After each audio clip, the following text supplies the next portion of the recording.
With gasoline. With the gasoline. With gasoline. Gasoline? You shouldn't try. I know it's a metaphor, but you shouldn't try and put out gasoline with.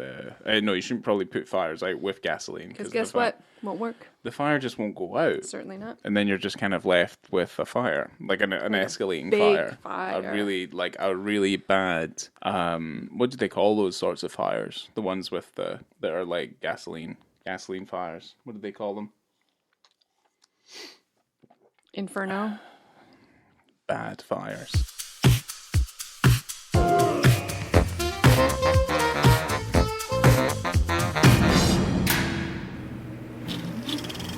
Well, hello there. Welcome to On the Beat, the podcast that uncovers full frontal male nudity in cinema. My name is Laura, and I am joined by my meowy, wonderful co-host, Ryan.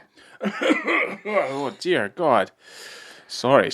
I was too busy killing someone, and I turned back into a human. My perfect co-host. Is that what this is going to be? It's just a host of cat puns? Really? Because we are here to talk about the 1982 erotic thriller. Is it a thriller? Erotic horror. Yeah, it's kind of got a couple of, I would say thriller horror. Thriller horror? horror? Yeah, like I have problems with like pronouncing these sorts of words. Anything with a double L or a double R, I'm all over the place. Erotic horror. Cat People. Yes. Directed by Paul Schrader in the second edition of Schrader-thon 2022. My boy. Yeah. Pauly Schrades. Yeah, I have encouraged you to start calling him my boy. I love him. He's my boy. Yeah, I wonder if you'll my boy, Paul. You'll ever hear any of this shit. But anyway. I tell him I love him. Appreciate him. Well, Cat People's a remake of the B-movie from 1942, also called Cat People. It was directed by Jacques Turner, I think it is. Turner? Jacques. Yeah, Jacques.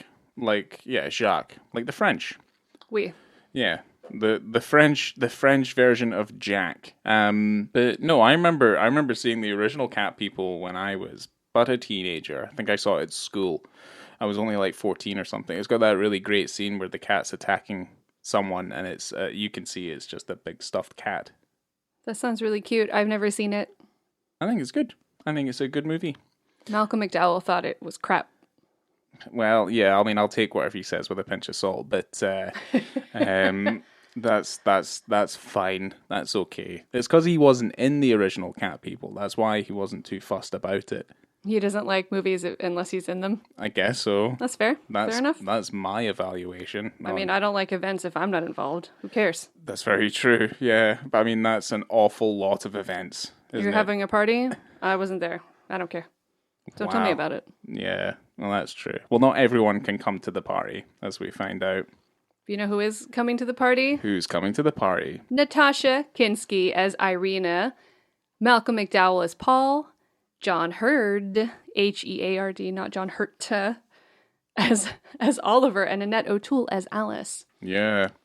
Kevin McAllister's dad's in this movie. He is, and we'll probably refer to him as such yes. throughout the rest of this episode. I do like calling him Mr. McAllister. Just in the process of this, is kind of like this is what his dad would have done as a day job, and we're just getting to see it now. Oh, okay. All right. So you think this is potentially the same universe? I think this is canonically the... this is like a kind of prelude. Mr. McAllister, the beginnings? Yeah, pretty much. All right. It's just called McAllister. Yeah. Yeah, I guess we don't really have to get into Paul Schrader because as you all, I know, are so devoted and have listened to all of our episodes. Our last episode was the very first in Schrader-thon, and it was American Gigolo.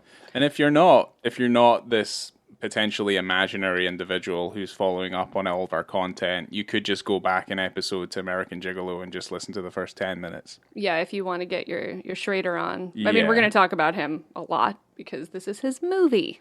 Yeah, well, we're going to talk about Cat People a lot. I got a lot to say about Schrader. Okay, well, why don't you just take it away? So the synopsis for this film, as pulled from Letterboxd, is long. Are you ready? Yeah, I can't wait.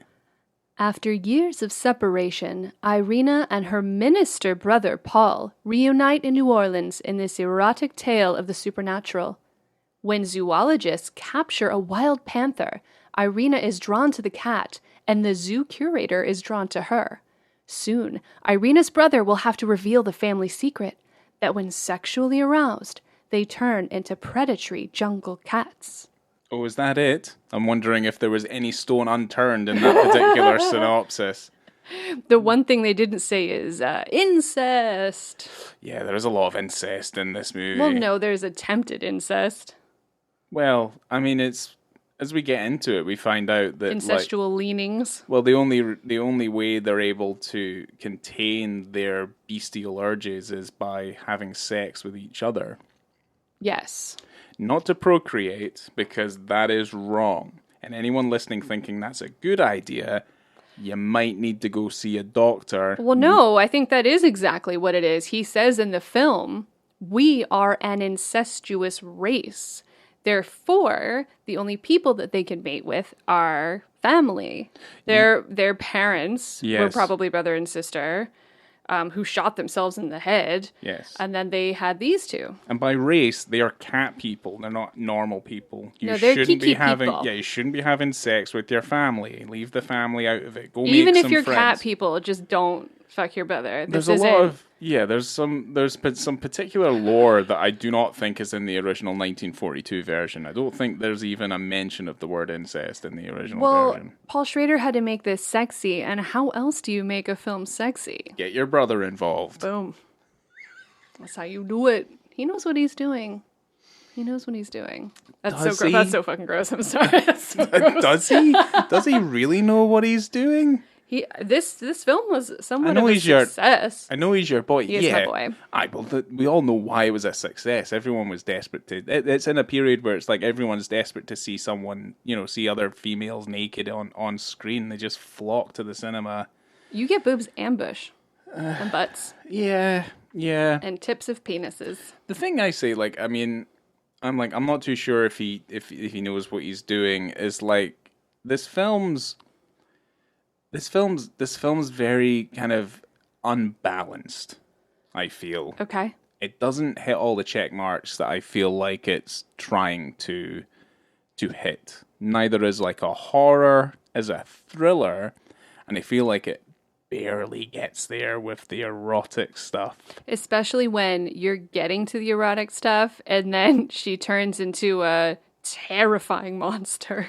Yes. I mean, that's one way to spice things up in the bedroom, but at the same time, Well, that's the thing. That's the lore that's brought into here, is that any sort of sex with someone outside of your own race basically turns them into beasts. It's unfortunate. It's certainly unfortunate, and I know that that's something that the filmmakers were wrestling with in the making of this film, because initially it was meant to be her, Irina. It was going to be, she was the only one that's got this kitty cat problem, and when she gets aroused, she turns into a big cat, and then you have to murder someone to uncat yourself. So then they threw in Malcolm McDowell. They go, okay, he's going to be our sexy brother, and he also has a kitty cat problem, therefore you're in it together. Yeah. So it doesn't make it feel so much as though she's, nice when she's a virgin. She's pure, she's innocent. And as soon as she has a sexy thought, she's a monster. Or she's an animal. Yeah. Which is a troubling theme. Yeah, it's a bit. Yeah, it's a bit of a dichotomy of a transparison for young females, obviously blossoming into womanhood. Indeed. Yeah, it's a little bit weird. But I mean, I don't know. He's your boy. You should understand. He is my boy, and I'm fine. He doesn't have a lot of, in his films, female leads. And there's not a lot of female-led stories that he's ever done. As we were talking about in American Gigolo, he has his lonely man theme, which is his classic theme. The cis male, as he's now being referred to as by the millennial crowd. I guess, but I still like his movies. He's still my boy. Yeah, no, I mean, I don't have an issue with it. I look at it from the narrative standpoint and how the stories are told. Really, Well, he writes a lot of his own stories. He didn't write this one. He had a hand in rewriting the script for this one. Yeah, But you write what you know. I've got a funny feeling. Yeah, write what you know. I'm glad he didn't know anything about this thing, but yeah,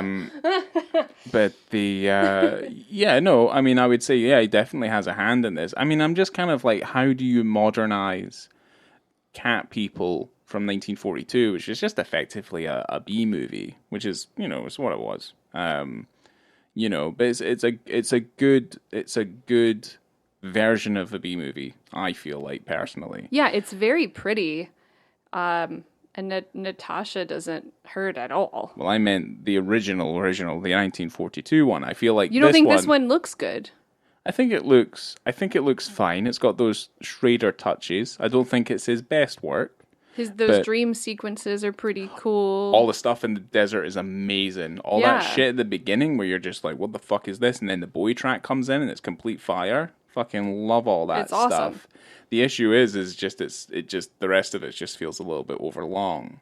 And I guess, like you're saying, like, it was only meant to focus on the girl, like Natasha's character. And I'm like, oof. I mean, how empty would that film have been? Oh, Malcolm McDowell elevates this to an insane level. He's awesome. Yeah, he does. He never hurts anything he's in. No. He's wonderful.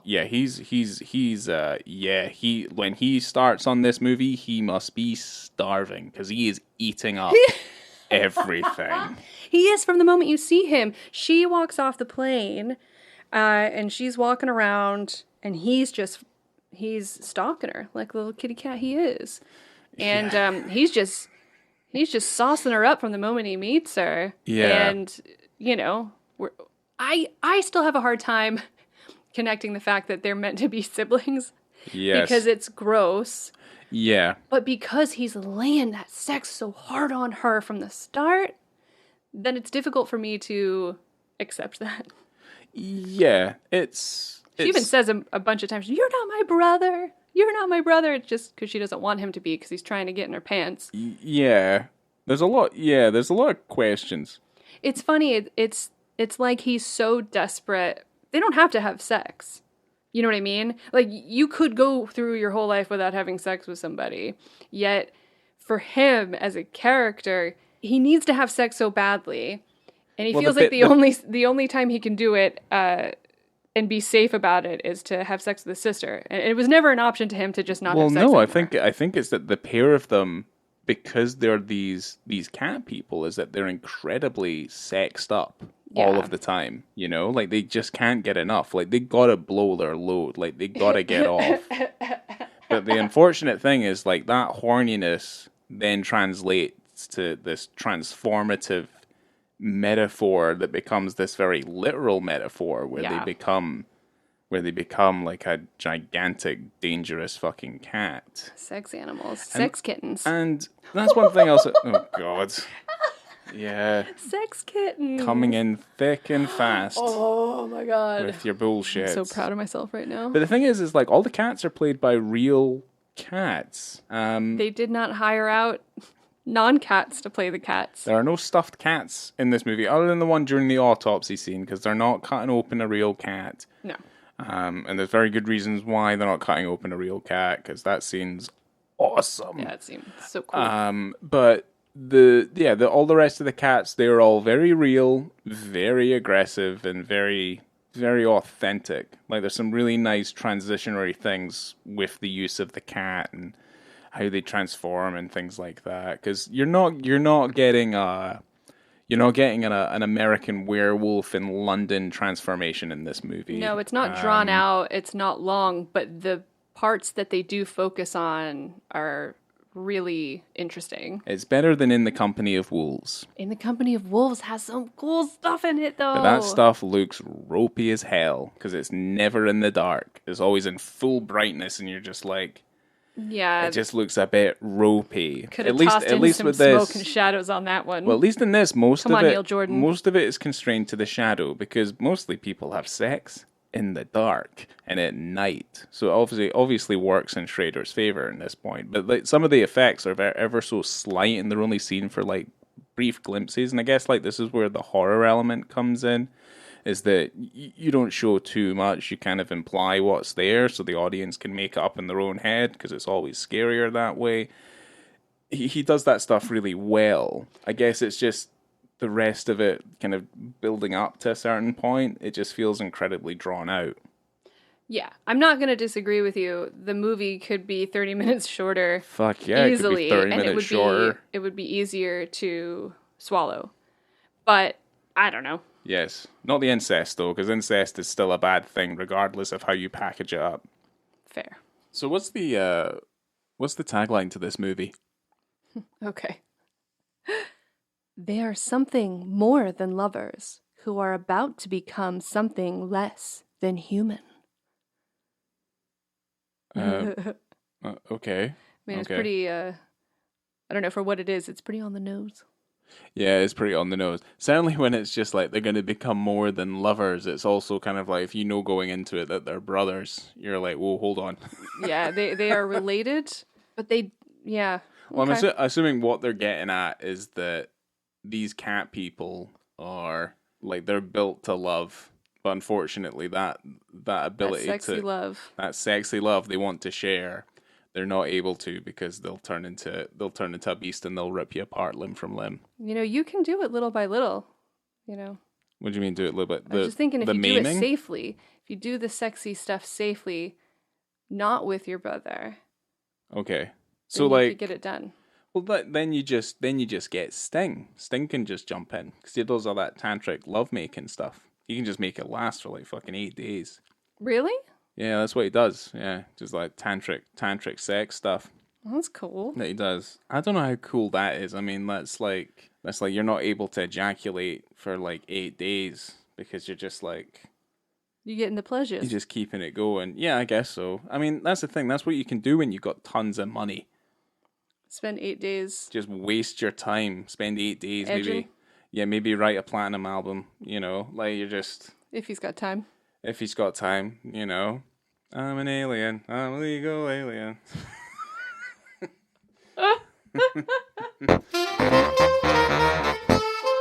It's funny. I forgot, because I had watched this, or you were in and out, but I watched it a couple months ago. Yeah, issue is I saw it years ago, and then we only watched it not too long ago, because we didn't know if it would be a candidate or not. Yeah, I had to get in there and double check that scene. Yeah.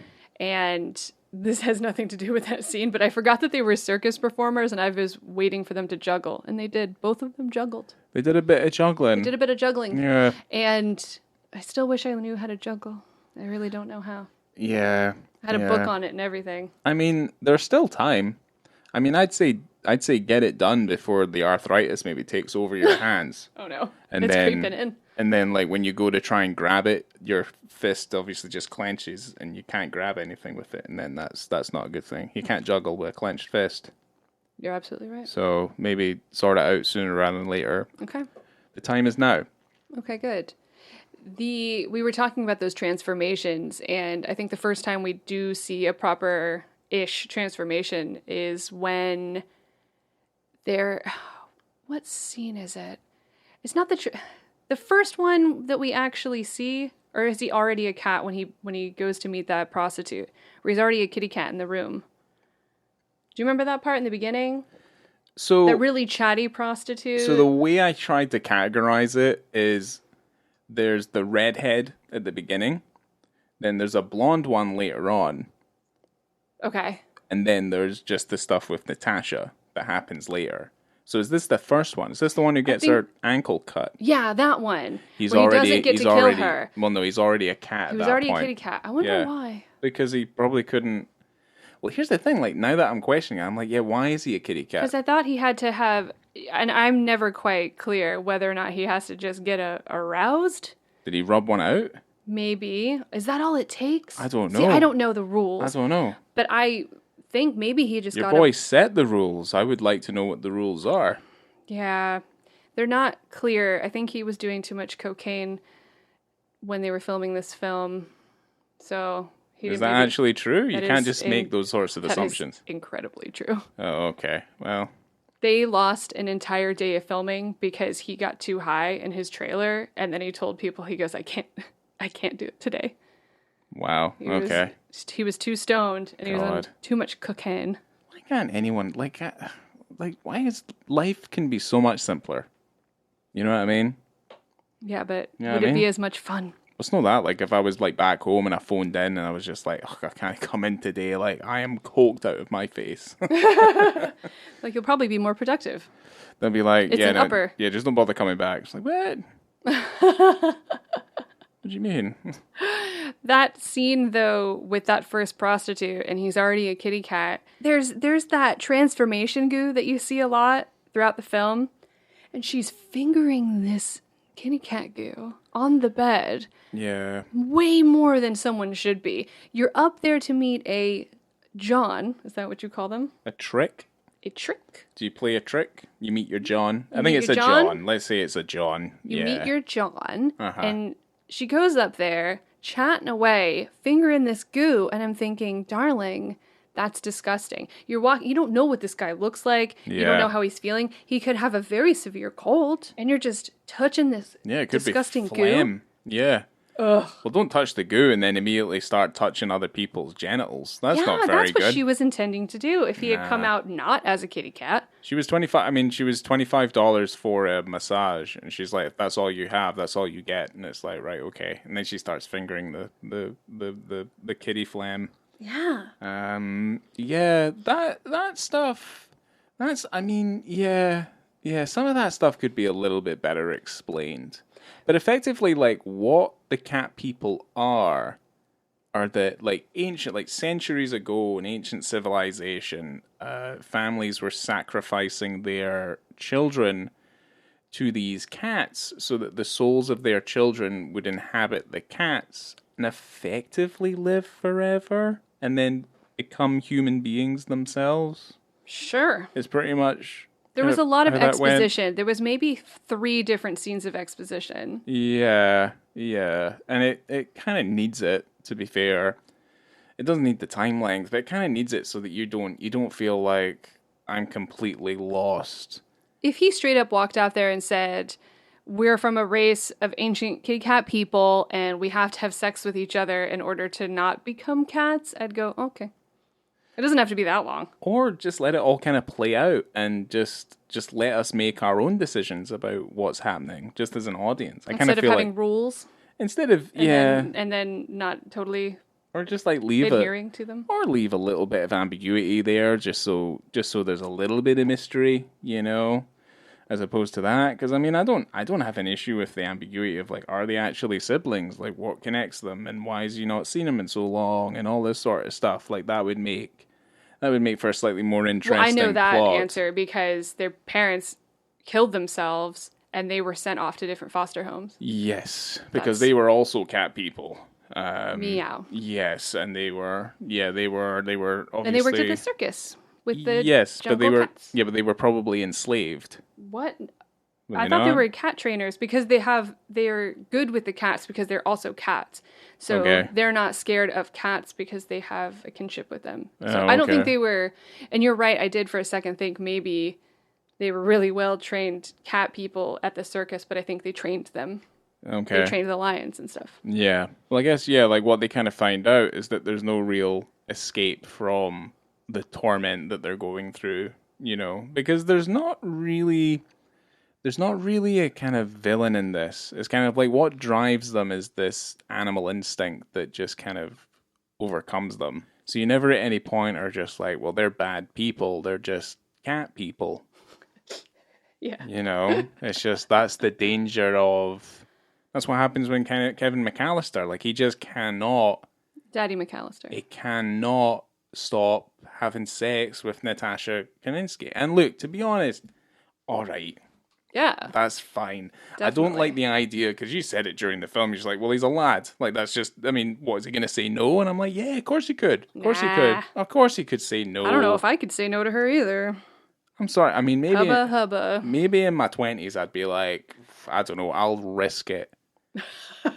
I'll He rest. falls right asleep. But he does not know, after having sex with her, he doesn't know, she doesn't explain the fact that, hey, I might turn into, a man-eating animal. Fucking kitty cat, like you've seen already, like the ones that you deal with at the zoo. So he doesn't know that No. that's a possibility. He just knows that she's scared for whatever reason, probably because she's a virgin. Yeah, but to be fair, here's the thing. He does it the once and he finds out and it's like, holy shit. What does he do? Does it again. Without hesitation whatsoever. Without hesitation. Ties her to the bed and he's just like, I'll do this. Even then, I'm just kind of like, okay. You jumped right to the very end of the film, but that's okay. I mean, this has been out since the 80s. I mean, let's be fair. That's 40 years ago now. Holy shit, that's 40 years ago since that film came out. Oh my god, yeah, it actually is. Yeah. This is the 40th anniversary this year. Look at us. Well, yeah, obviously, how timely. To spoil the ending, but like the only reason he has sex with her at the end is so that she can turn into a cat, and then he can effectively imprison her. And effectively, that keeps everybody safe. Well, no. She asks him, she says, set me free. Yes. And she takes her boobies out. And he is effectively doing her a favor because she asked, like she just said, I can't do this anymore. This is torment. I mean, technically, she's only done it twice. Yeah, she's only done it twice. Well, she's been horny her whole life. Imagine that. Her whole life. Yeah. I mean... Not only does she have her first sex, she then like puts her fingers inside of herself and they're covered in blood. And where do those fingers immediately go? In her mouth. Well, yeah, 'cause she's a kitty cat. Is that what kitty cats do? It's 'cause she's a predatory cat. She likes blood. I mean, I don't know. I was like, right. Well, there's some visual stuff in here that I'm like. I was also reading this article about Paul Schrader and Paul Schrader's women and how there's a lot of allusions to periods and women coming into their own. And there's a lot of like blood and then her being embarrassed about the blood as though she's having her period for the first time, like Carrie or something. And it's so embarrassing for her. And it's just kind of weird. And that's part of it. I mean, that obviously the blood after the sex. I mean, you know what that is. It's very literal. Yeah. Aye. Well, yeah, I mean, that's our hymen broken, right? Indeed. So yes, doctor. Yeah, yes, yeah, right, whatever. Yeah, I mean, it's an angle. Let's put it that way. It's an angle. Before, I don't want to forget this. In that very first prostitute scene, I just want to go back to that because after she was touching that cat goo, she realizes that she's in the room with a panther, and she is screaming, she jumps out the door, and she's going down the stairs, and the cat scratches her leg. But when she gets to the bottom of the stairs, she flips over and a bra pops off. And it's so hilarious because I was reading an interview with her, and she was saying that, it's completely unwarranted. Like, it doesn't need to happen. She said that she had to do her own stunts when she was falling down the stairs, and that Paul Schrader goes, hey, I think when you get to the bottom of the stairs, your bra should come off. And she goes, well, that doesn't make any sense. He goes, yeah, well, let's try it once and see what it looks like. She said, I think he just wanted every single woman to have her tits out in this film, and that is 100% true, because every woman in this film, almost every woman, gets her boobs out. 75% of them do. Yeah, I mean, it is the early 80s, and certainly... This is an erotic thriller. This is an erotic horror. I mean, you have to get no boobies out. You got to bring those, you got to sell tickets. Yeah, that's fine. I mean, I guess, like, there's one of the reasons why we do this podcast is to bring back a level of equality to the cinematic mantle, which there is not in this. No, there's not in this movie. And I feel like that's just Schrader's thing. You know what I mean? Like, it's just. Well, you got to give him something at least. We are talking about him, and there is Schrader-thon, so at least he is. I don't think that he's consciously trying to put wieners in his film, and there's obviously. The scale is tipped super far to the other side. Yeah. Yet, he's doing it. He has done it. He's done it recently, and he's done it in the 80s. So, yeah. You got to give him that. Yeah, no, I would give him that. I mean, I'm pretty sure that, you know, Jerry Bruckheimer and Schrader, they had a little bit of a chat, and it's like, well, if we have more boobies in this movie, this film might make a lot more money. Yeah. So, there is that. I don't disagree. No. Do you remember the first time we saw Kevin McAllister's dad? And it's like they went a little bit too hard on the mascara. You mentioned that, but I didn't know what you were talking about. You said he had a lot of makeup on. It's like he had a lot of makeup on, and he had like incredibly dark under the eyes. So it was just mascara just under his eyes. And I'm just like, You don't need to put makeup on that man. He's beautiful as he is. I don't know. I mean, if that's kind of how that is, like if you're gonna go to work, to go catch kitties, go catch kitty cats in like hotel rooms kitty cat and things. catcher. Yeah, or say hotel rooms, like it was it's like a brothel house. Yeah, I think that's what that was, right? Yeah. Do you remember? I know you do, and I'm just bringing it up. I don't know why I'm saying do you remember? You obviously do. When Ed Begley Jr., who is in this film, thank God, goes to clean out the cat cages, and Paul, Malcolm McDowell, who is a kitty cat, is very scared, and he's having a hard time because he's captured. Rips Ed Begley Jr.'s arm straight off his body. Yes. Well, amazing. The cat does what the cat does best, and it's destroy everything in its wake. Well, he's got to get a murder under his belt, otherwise he's not going to turn back into Malcolm McDowell. Yeah, he 100% needs to get a murder under his belt. He didn't get that prostitute. No, he got caught. He got. That's exactly how he got caught. But no, I remember that bit where he ripped his fucking arm off. Yeah, it's all right. That's maybe the only real good bit of, well, other than that other prostitute scene, that really good bit of horror. It's pretty gross. I loved it. It's it's a lot of dismemberment and stuff. In terms of like the violence, and I guess like this is a little bit smarter of Schrader, is that we see the aftermath more than we see the actual act of it. I guess it would be harder, and it could even look slightly clumsy, to get these big cats to try and attack things and make it look authentic, because that's what happened in the original film. That does not look authentic at all. It's about as bad as the squid from that deleted scene in The Goonies. Like, it just looks terrible.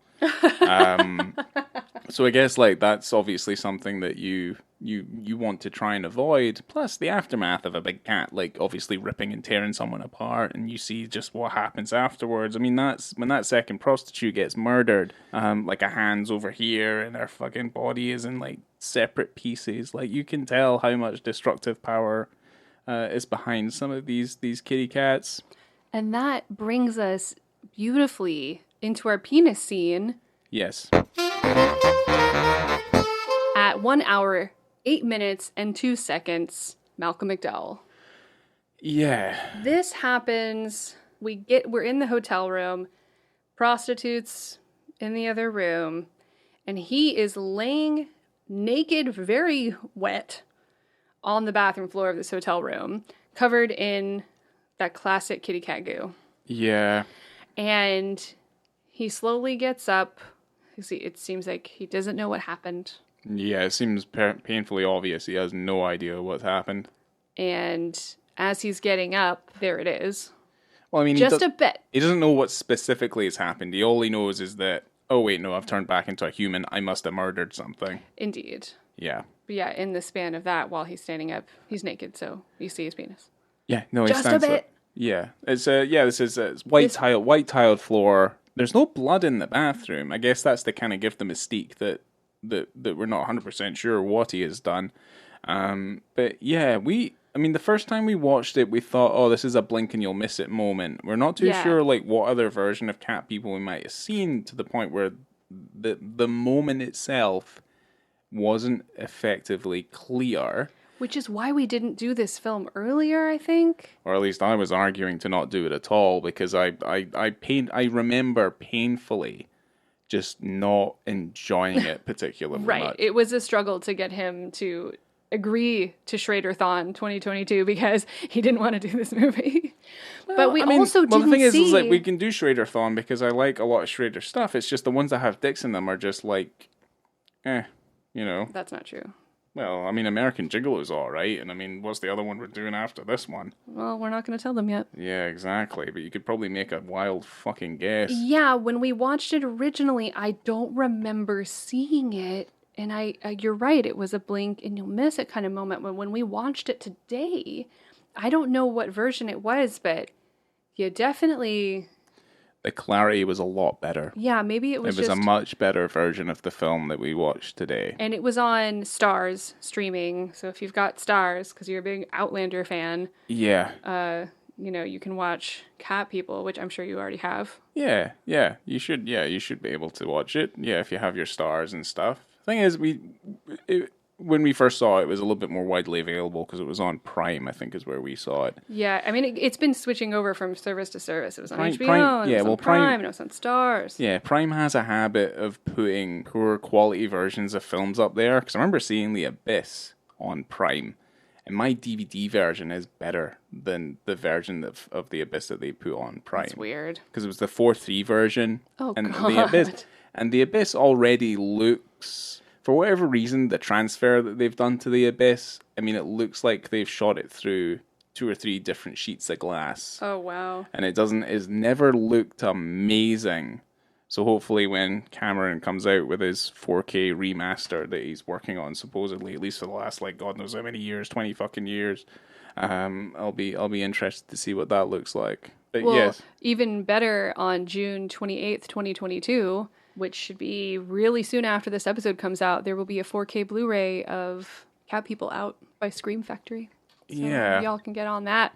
I know I will. Yeah, no, if you're going to see it, I would say watch it on Stars, because at least it's a nice, clear HD version of the movie. But yeah, you will, with a pretty solid guarantee, be able to see Malcolm McDowell's slimy dick in that scene just after he's torn apart that poor, very nice prostitute. Yeah, she was very understanding She of was his very ED, accommodating.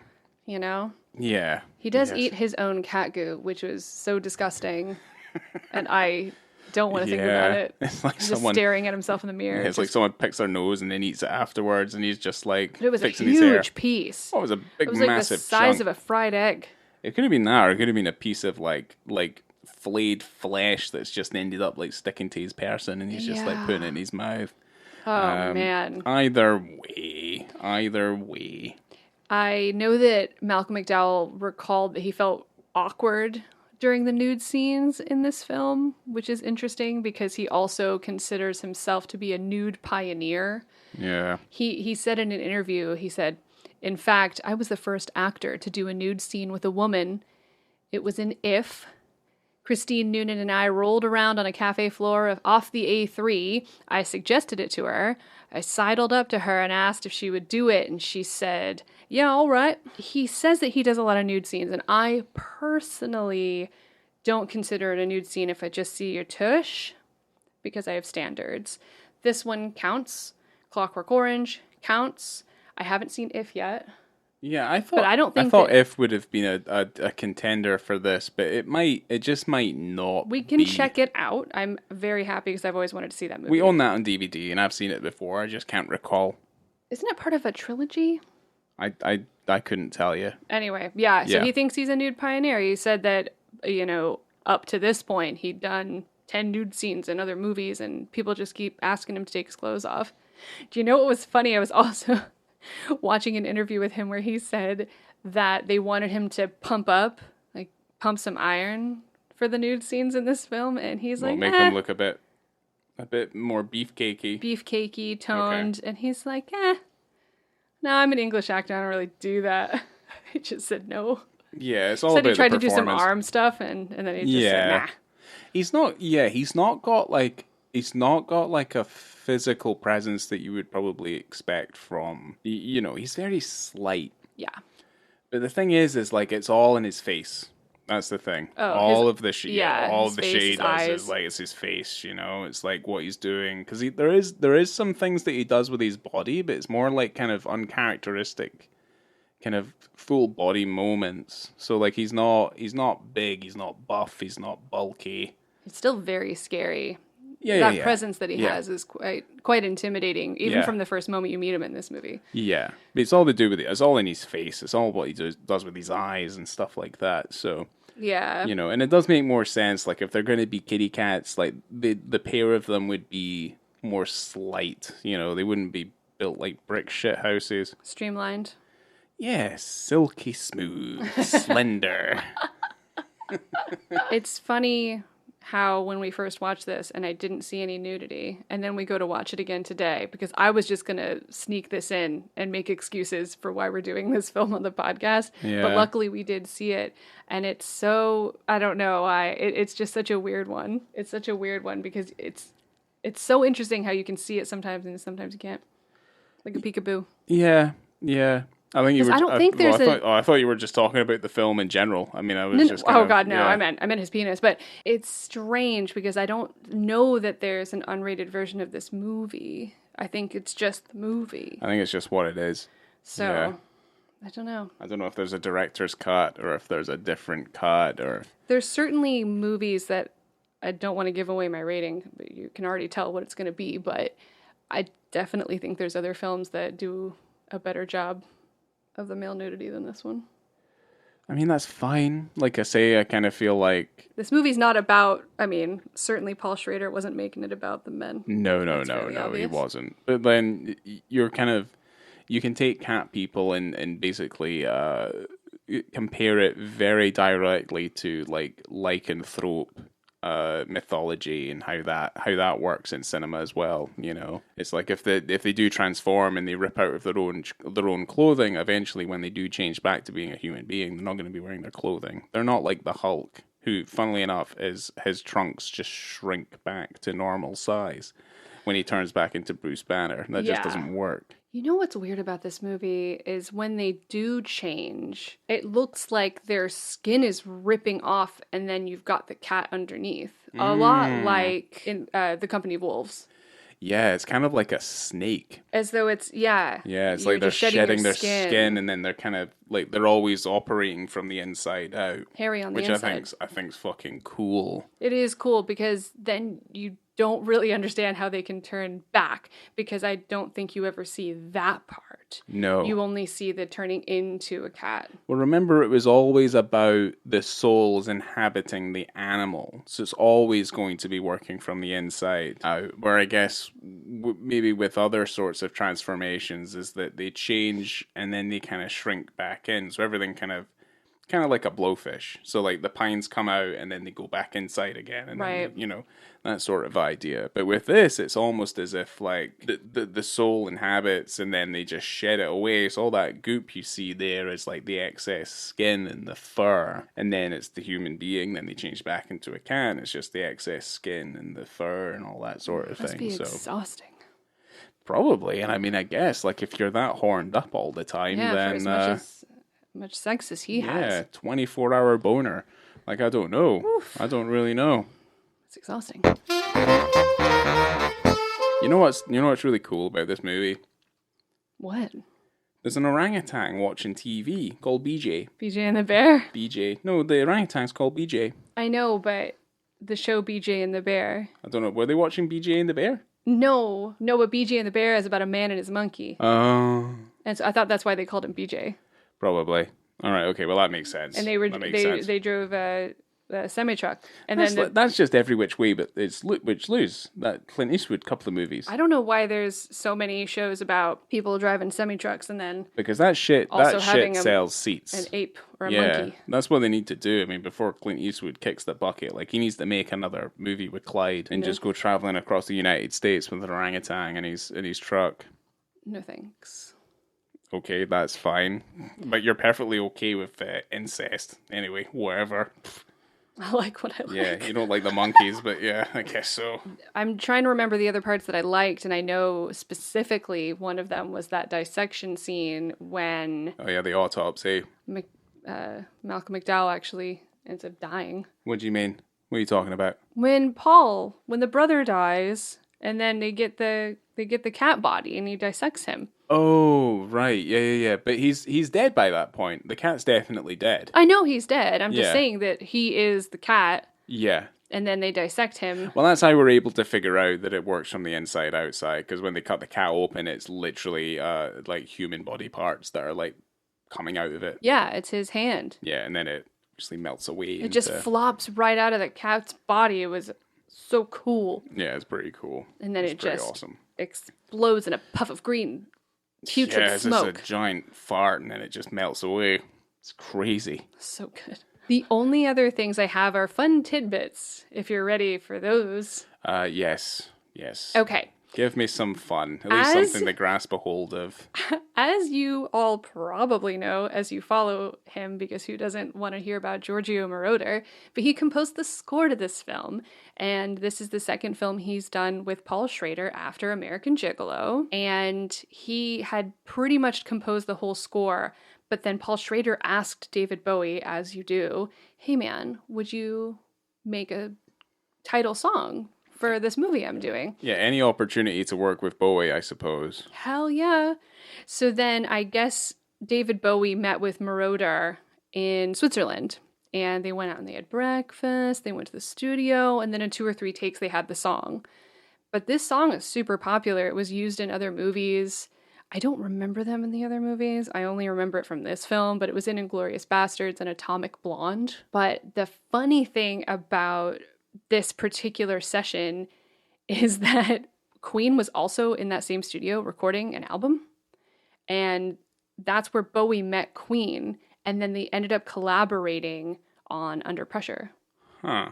Well, there you go. So we can thank Cat People and Paul Schrader for that song. Yeah. Yeah. Yeah, I like the version of they call it the Cat People theme in the movie. Yeah, it's Cat People and then in quotes, putting out fire. Yeah, I thought it was just or in called, parentheses, putting out fire. Yeah, I thought it was just called Gasoline. No. Because there's another version of that song that's kind of a little bit more poppier. I think it's on Let's Dance. I think is the album. It's 100% on Let's Dance, which is arguably not one of Bowie's best albums. It's got like 2 or 3 really good songs on it. It's got Let's Dance on it. I mean, it's also got China Girl on it, and I don't know what kind of day we live in now, but it's a little bit suspect. But it's still a good song though. Yeah, it's got a catchy song. I mean, yeah, if you just don't listen to the content of the song, you're fine. But yeah, no, I never really liked that song, like the lyrics, like the way it worked. But the way that it works in the movie, I'm like, yeah, that's pretty cool because it's got all the drums. It's kind of, I don't want like to use the word tribal, I suppose. It's got that kind of theme going for it, so it kind of makes sense, and it's a nice kind of stylistic touch to a lot of that desert imagery, which again is the best stuff in the movie. The desert shit. Yeah, you might not like cool. the rest of it, but the desert stuff, no fucking joke, is easily some of the best stuff in the film. It's good. It's good. And remember earlier today when we watched that Marilyn Manson and Shooter Jennings remake of this song? God. Where Awful. Marilyn Manson is just straight channeling or attempting to channel David Bowie. And it's 10 minutes long, and there's a 16-bit music video that they made for it, and there's 16-bit boobies. Yeah. It's not great. Well, I didn't think we'd bring up Marilyn Manson. I wrote it on the list, so I was going to bring it up. Yeah, I guess so. He's not good. He's not good people. He's not good people. He shouldn't be touching cat people. He loved cat people. He loved it. Yeah, there's other things he seemed to have loved as well, which weren't good. Like the removal of his ribs. Did that actually happen?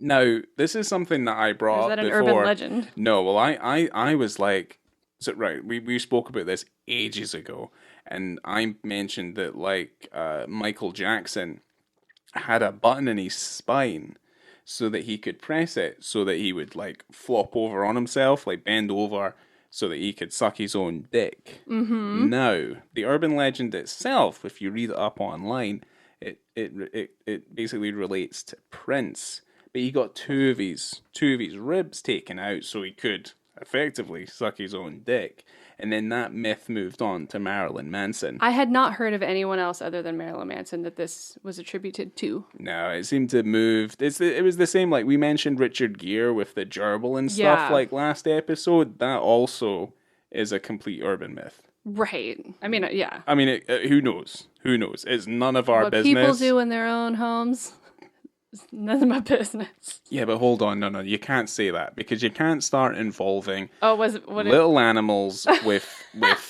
with your anal play, and certainly you should not be bringing your family into the bedroom Okay. either. It's gross. What happens in Vegas stays in Vegas. Right, okay. It's Behind probably closed doors. I south of the fucking border. I also just realized that Giorgio Moroder also did the score for 2 Adrian Lyne films, and you know how much I love Adrian Lyne. Also my boy, Flashdance and Foxes. I like the music in this. It's got that 80s electronic keyboardy shit going on. It's my favorite. It's probably my favorite type of music other than Jimmy Buffett. It's It's kind great. of like, It's synthy. I love the mood of it. I think that it's really just nice, chill jams. yeah, it's kind of, it reminds me a lot of the music to Witness. Witness has a very similar sort of score. The thing is, the only thing I would say, and I guess like it's only because like modern films have adopted that sort of style now, is that it immediately dates certain movies, that sort of musical style. Same with, you know, as much as I love to live and die in LA, it's very much an 80s movie. Like it can't escape from those trappings. It doesn't make it any less of a film. It's just like, oh, that's definitely an 80s movie. Maurice Jarre. Maurice Jarre. There we go. Jarre. So he experimented a lot with keyboards and stuff like that. The score to Witness is amazing. Yeah, he also did, as we were talking about semi-truck movies, he also did the score for Over the Top. Hell yeah. Yeah, that movie's overrated. That movie is not overrated. Yeah, that movie is not overrated. It's overrated. That movie is also very weirdly incestual, so it's awesome. Not because of the incest.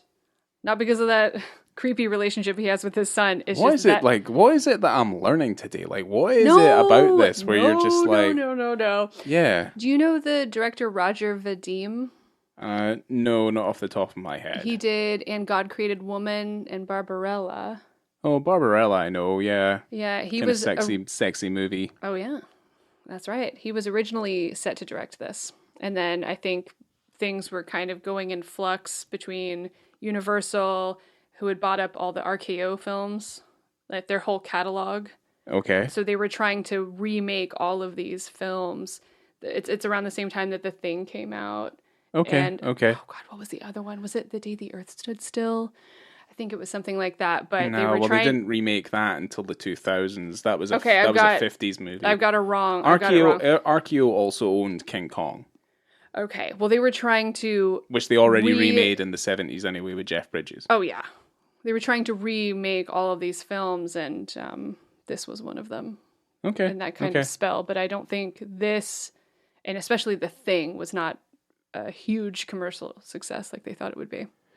No, as much as I mean, the Thing. I mean, it's a phenomenal film. So good. Like, Cat People does not cast a shadow on The Thing. Like, there's no way.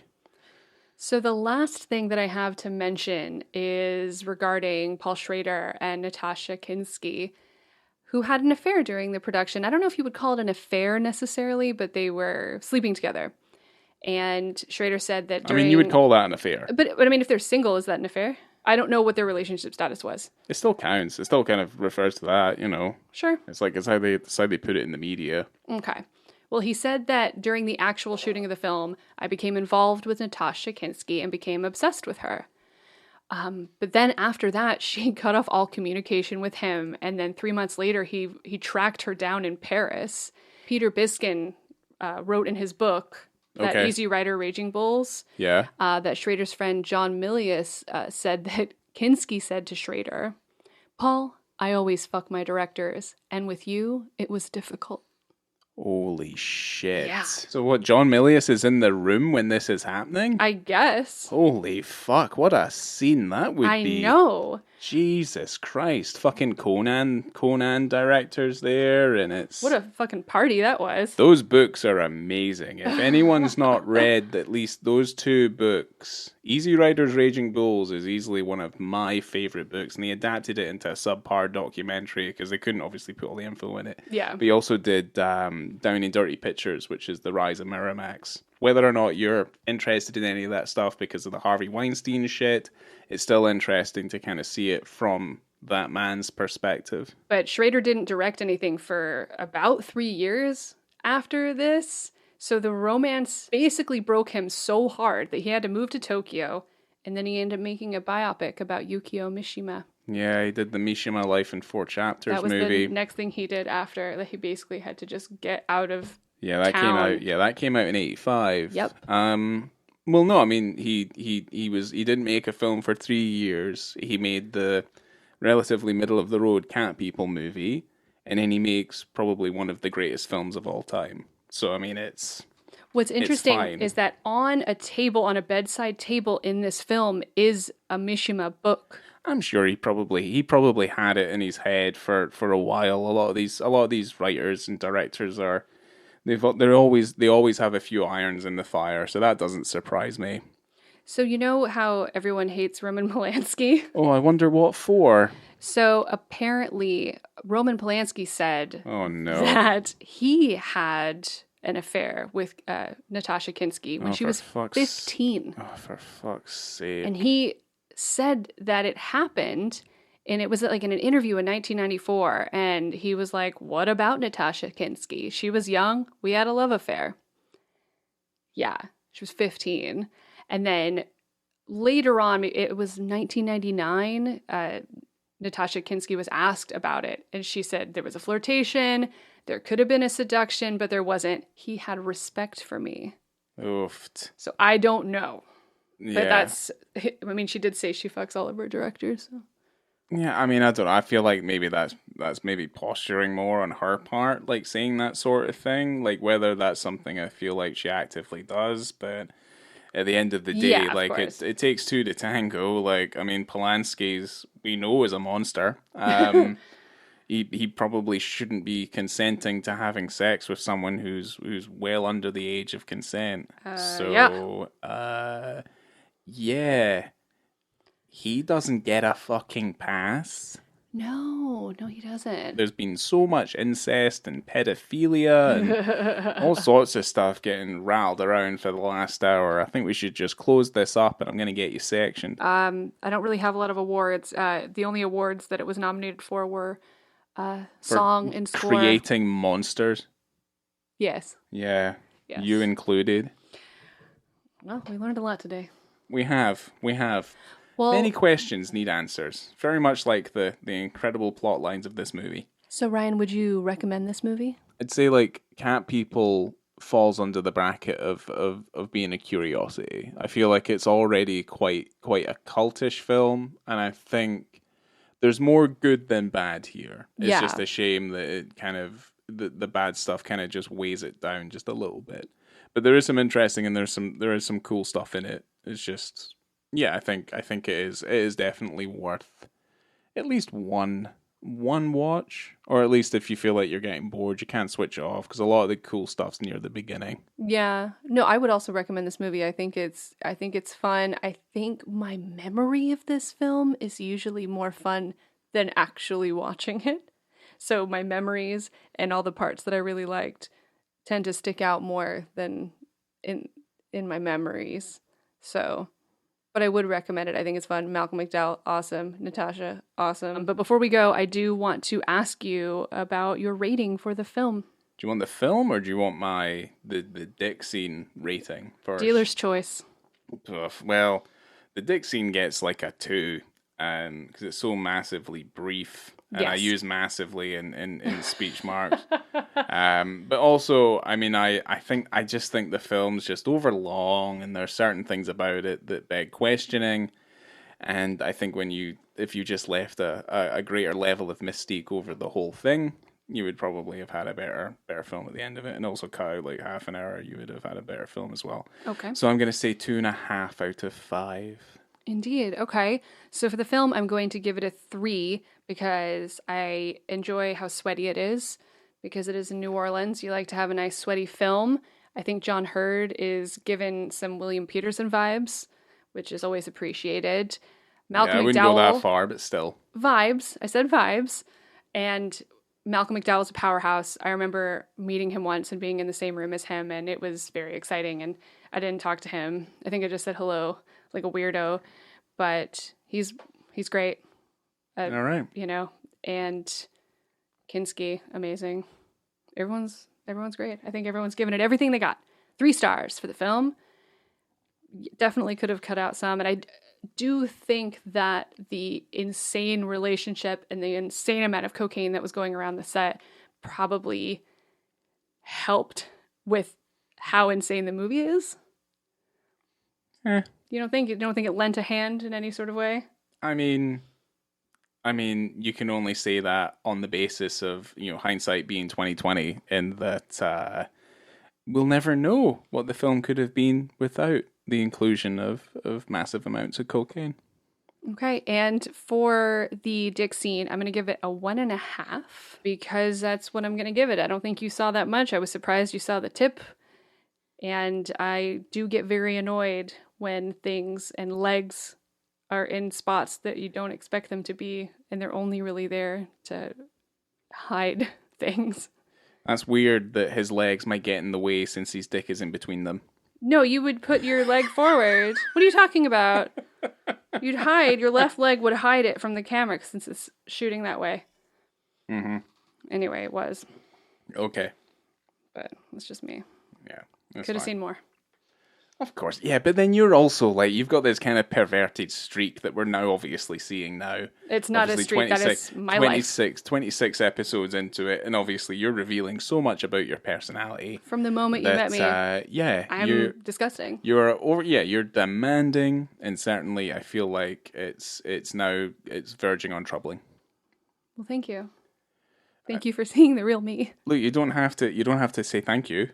I appreciate it. Okay, no, I feel stop, seen. Rocky, stop it. Just thank stop you. it. No, it's not. It shouldn't be celebrated. And thank you for being here with me today, Ryan. Come again soon for part 3 of Schrader-thon in 2 weeks' time. Well, depending on when you're listening to this. But I'm stoked for my boy Schrader. I'm stoked to talk about it. He's working on another film right now. Can't wait to see it. All my boys are making movies right now. All my boys. We got a Vera Hovan, we got Adrian Lynn, now we got my boy Strades. This is a good year. This is a good year for films. I'm very happy. Yeah. Coming to you from the New Orleans Zoo, be careless out there, guys. I have been Laura. I've been Ryan. And we'll see you next time. Meow. Rawr. Rawr. Why won't this finish?